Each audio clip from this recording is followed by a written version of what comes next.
உங்கள் ஃபோட்டோஸ் ஷார்ப்பாக இல்லாத மாதிரி ஒரு ஃபீல் இருக்கா? சில். இது கண்டிப்பாக ஒரு 9 ரீசன்ஸ்னால தான் இருக்கும். அண்ட் இதை எப்படி சால்வ் பண்ணுறது அப்படின்றது நான் சொல்கிறேன். இது போக 9th ரீசன் வந்து ஒரு போனஸ் டிப் மாதிரி. ஏன்னா இது அதிகமாக பேசப்படாத ஒரு டிப்.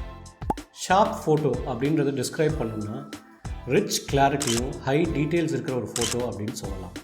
இன்ஃபேக்ட் டெலிவிஷன் வேர்ல்டில் ஷார்ப்னஸ்னால் அந்த ஹை டெஃபினிஷன் வச்சு தான் டிஸ்கிரைபே பண்ணுவாங்க. இப்போ நீங்கள் எடுக்கிற ஃபோட்டோஸில் அந்த ஷார்ப்னஸ் இல்லைன்னா ஃபாலோவிங் வர 9 ரீசன்ஸ்னால தான் மோஸ்ட்டாக இருக்கும். First point, camera shake. Camera shake அப்படின்றது பிகினர்ஸ்க்கு மட்டும் இல்லை, ப்ரொஃபஷனல் ஃபோட்டோகிராஃபர்ஸ் கூட வரலாம். பேசிக்லி கேமரா ஷேக் வந்து 2 ரீசனால தான் இருக்கும். ஒன்று, நம்ம ஹோல்ட் பண்ணுறது ஸ்டெடியாக இல்லை. அப்படி ஹோல்ட் பண்ணுறது ஸ்டெடியாக இருந்தாலும் கேமராவோட வெயிட் ஜாஸ்தியாக இருக்கிறதுனால கொஞ்சம் ஸ்டெடினஸ் கம்மியாகிறது. இதுதான் 2 ரீசன். இதை ரெண்டையுமே சால்வ் பண்ணுறது ரொம்ப ஈஸி. கேமரா ஹோல்ட் பண்ணுறது எப்படி தான், ரைட் ஹேண்டில் க்ரிப்பை சுற்றி கை பிடிச்சிட்டு லெஃப்ட் ஹேண்டை இப்படி யூஸ் பண்ணுறது. ஸோ ரைட்டில் க்ரிப் பண்ணிவிட்டு லெஃப்ட் ஹேண்டை கேமரா கீழே வச்சிங்க அப்படின்னா க்ரிப்புக்கு நல்லாயிருக்கும். மோஸ்ட்லி ஃப்ரீ ஹேண்டாக இல்லாமல் இதை வந்து நம்ம பாடியோட சப்போர்ட் பண்ணுறது, இது போக ஒரு வாலில் சாஞ்சு சப்போர்ட் பண்ணுறது, இல்லை காலை யூஸ் பண்ணி சப்போர்ட் பண்ணுறதுன்னு இப்படி ஏதாவது ஒரு விதத்தில் சப்போர்ட் பண்ணிங்க அப்படின்னா கேமரா ஷேக்கை ஈஸியாக அவாய்ட் பண்ணிடலாம். And over time camera steadiness வந்து எக்ஸ்பீரியன்ஸில் இன்க்ரீஸ் ஆகும். இப்போது கேமரா எப்படி ஹோல்ட் பண்ணுறதுன்னு பார்த்துட்டோம். பட் அதை தாண்டி கேமராவோட வெயிட் ஜாஸ்தியாக இருக்கிறனால சில டைம் வந்து ஷேக் வந்து வரும். இந்த சுச்சுவேஷனில் நம்ம வந்து மோனோபாட் அல்லது ட்ரைபாடை யூஸ் பண்ணி இதை சால்வ் பண்ணலாம். இப்போது லைட்டாக சப்போர்ட் போதும், கேமரா நான் மூவ் பண்ணும் அப்படின்னா நீங்கள் மோனோபாட் யூஸ் பண்ணலாம். இல்லை ஜாஸ்தியாக ஸ்டெடினஸ் தேவைப்படுதுன்னா டைரெக்டாக கேமராவை வந்து ட்ரைபாட்லேயே போட்டு யூஸ் பண்ணலாம். அடுத்து 2வது பாயிண்ட் வந்து சப்ஜெக்டோட மூவ்மெண்ட் பொறுத்து நம்ம ஷார்ப்னஸ் வந்து மிஸ் ஆகலாம். சிம்பிள் எக்ஸாம்பிளாக எடுத்துக்கணும் அப்படின்னா இந்த பம்பரத்தை எடுத்துக்கலாம். இப்போது இது இப்படி இருந்தால் இது சுத்தமாக மூமெண்ட் இல்லாமல் இருக்குது. அண்ட் இது வந்து நல்ல மூமெண்ட்டில் இருக்கிற ஒரு சுச்சுவேஷன். இப்போ இந்த மூமெண்ட்டில் நீங்கள் வந்து ஃபோட்டோ எடுக்கும்போது ஃபோட்டோ பை சான்ஸ் ஷார்ப்பாக இல்லை அப்படின்னா சிம்பிள், நீங்கள் வந்து ஷட்டர் ஸ்பீடை ஜாஸ்தியாக வைக்கணும். ஸோ ஷட்டர் ஸ்பீடை நீங்கள் வந்து இன்க்ரீஸ் பண்ணிங்கன்னா அந்த மோஷனை வந்து அதை ஃப்ரீஸ் பண்ணி கேப்சர் பண்ணணும். அண்ட் உங்கள் ஃபோட்டோவோட ஷார்ப்னஸோட வாய்ப்பு வந்து இன்னும் ஜாஸ்தியாக இருக்கும். ஸோ இப்போ மூமெண்ட்டை ஃப்ரீஸ் பண்ணுறதுக்காக நம்ம ஷட்டர் ஸ்பீட் அதிகமாக இன்க்ரீஸ் பண்ணும்போது கண்டிப்பாக அப்பர்ச்சரையும் ஐஎஸ்ஓவையும் நம்ம ட்வீக் பண்ணி ஓவரால் எக்ஸ்போஜரை கண்டிப்பாக பேலன்ஸ் பண்ண வேண்டியது இருக்கும். ஸ்டில்லான சப்ஜெக்ட்ஸ்க்கு ஷட்டர் ஸ்பீடை நீங்கள் வந்து லோவாகவே வச்சு அப்பர்ச்சர் அண்ட் ஃபோக்கஸை பேலன்ஸ் பண்ணிங்கனாலே நீங்கள் வந்து ஷார்ப்னஸ் அச்சீவ் பண்ணிடலாம்.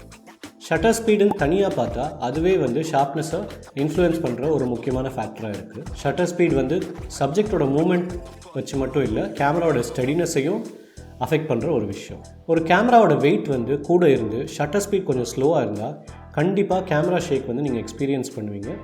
இந்த சுச்சுவேஷனில் ஃபோட்டோ பிளர்ரோ ஷேக்கோ ஆகிறதுக்கு வாய்ப்பு ஜாஸ்தி.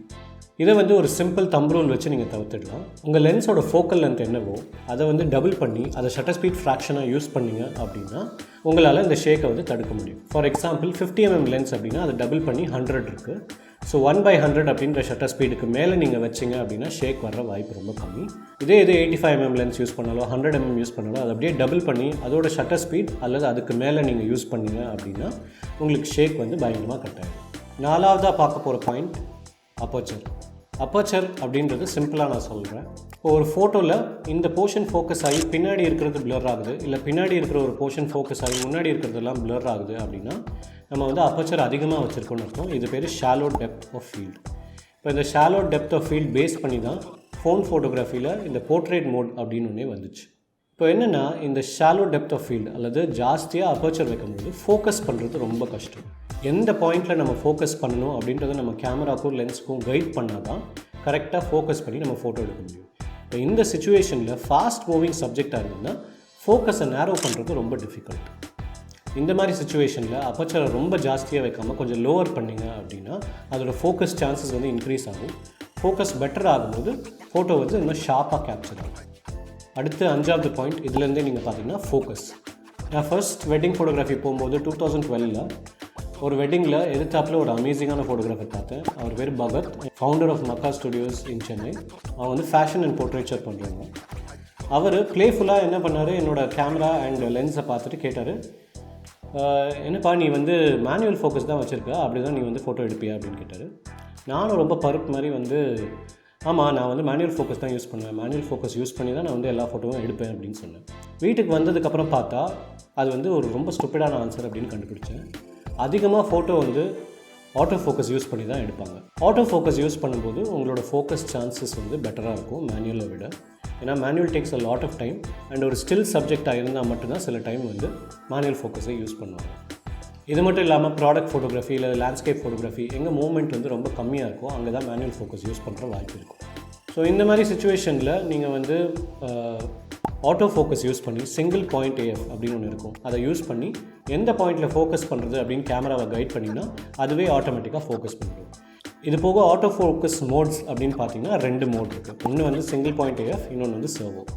ஸோ உங்கள் சப்ஜெக்ட் வந்து ஜாஸ்தியாக மூவ்மெண்ட் இல்லாமல் இருக்குது அப்படின்னா நீங்கள் வந்து சிங்கிள் பாயிண்ட் AF யூஸ் பண்ணிக்கலாம்.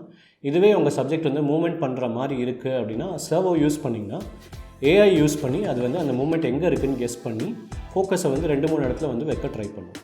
ஸோ நீங்கள் வந்து ஃபோக்கஸை நெயில் பண்ணிட்டீங்க அப்படின்னா ஷார்ப்னஸை வந்து ஈஸியாக அச்சீவ் பண்ணிடலாம்.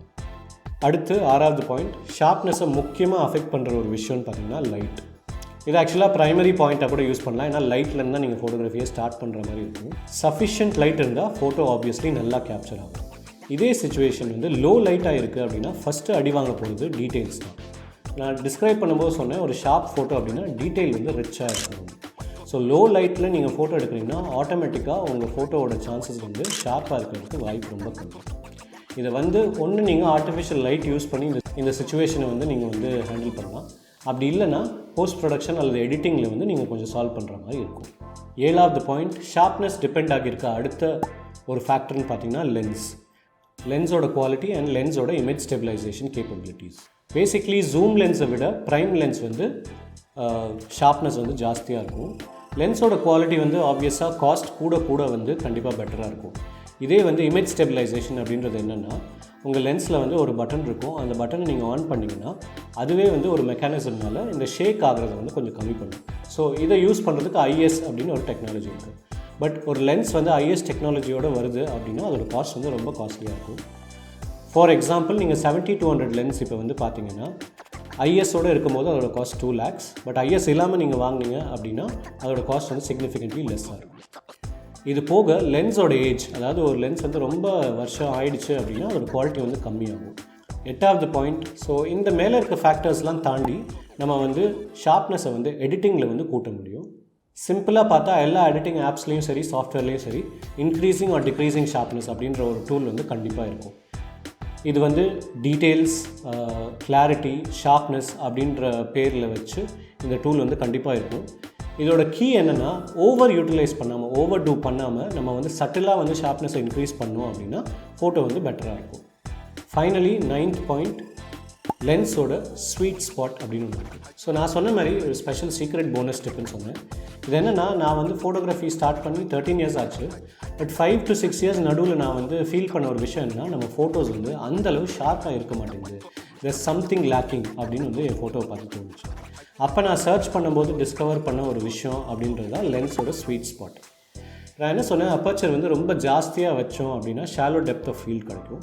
பட் ஷாலோ டெப்த் ஆஃப் ஃபீல்டோட ஒரு பெரிய டிஸ்அட்வான்டேஜ் என்னன்னா, ஃபோக்கஸ் ஆகிறது கொஞ்சம் டிஃபிகல்ட்.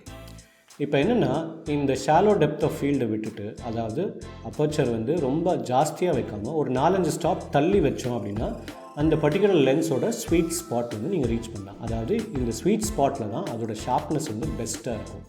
ஸோ ஃபார் எக்ஸாம்பிள், நீங்கள் 50mm 1.8 லென்ஸ் எடுத்திங்கன்னா அதோட லார்ஜஸ்ட் அப்பர்ச்சர் வந்து 1.8. 1.8லேருந்து ஒரு 3-4 ஸ்டாப் தள்ளி 2.8 அல்லது 3.2 அப்படி நீங்கள் அப்பர்ச்சர் வச்சு எடுத்திங்கன்னா நீங்கள் மேக்ஸிமம் ஷார்ப்னஸ் ஈஸியாக அச்சீவ் பண்ணலாம். ஸோ இந்த 9 பாயிண்ட்ஸ் பார்த்துட்டோம். இது எல்லாமே வந்து நம்ம ப்ராக்டிஸ் பண்ண இது வந்து பெட்டர் ஆகும்.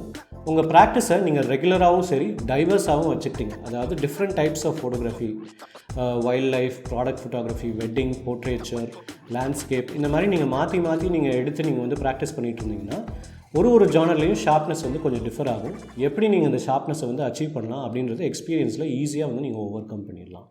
உங்களுக்கு ஃபோட்டோகிராஃபி பற்றி எது தெரிஞ்சுக்கணுன்னாலும் நீங்கள் வந்து கமெண்ட்டில் போடலாம். அதை பற்றி நான் வீடியோ போடுவேன், or I'll get back to you. இதோட I'll see you in the next video.